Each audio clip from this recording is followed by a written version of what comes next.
अस्सलाम वालेकुम everyone, my name is Uzma Javeria and welcome to my channel easy English with Uzma. आज के इस वीडियो में हम इन जुमलों को इंग्लिश में कैसे बोले उसे सीखेंगे। So let's get started. फ़िलहाल मेरी बात सुनो। फ़िलहाल हम सिर्फ दोस्त हैं। फ़िलहाल सब कुछ बेहतर है। फ़िलहाल मैं तुम्हें इतना ही बता सकता हूँ।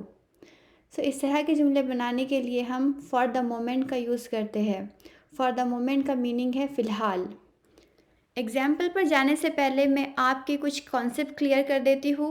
एट द मोमेंट और फॉर द मोमेंट में क्या फ़र्क होता है।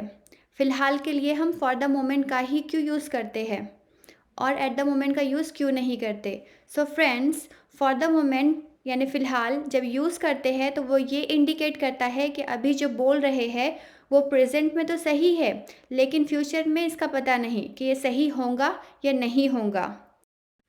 फॉर एग्ज़ाम्पल, फ़िलहाल सब कुछ बेहतर है। Everything is fine for the moment.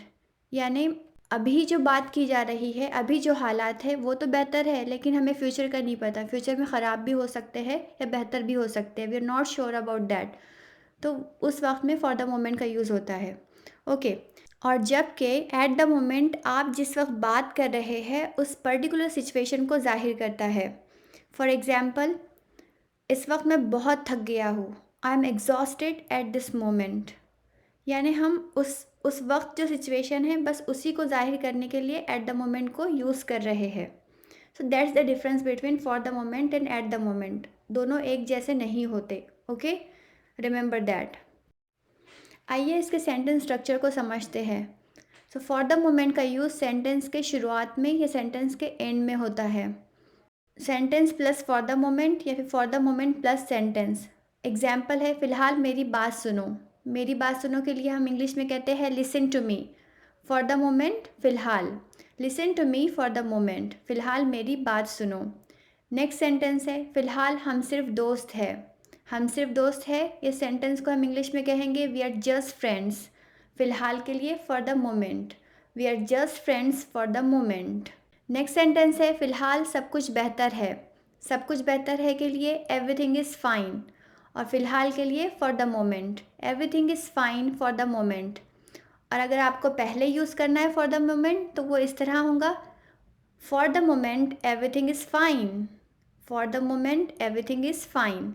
इसे ऐसे भी कहा जाता है।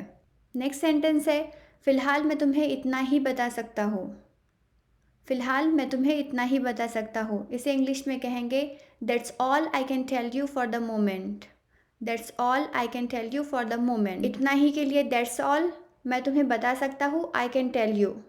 फ़िलहाल के लिए for the moment, that's all I can tell you for the moment. Next sentence है, फ़िलहाल इस बात को छोड़ दो। इस बात को छोड़ दो के लिए हम इंग्लिश में कहते हैं कि लीव इट।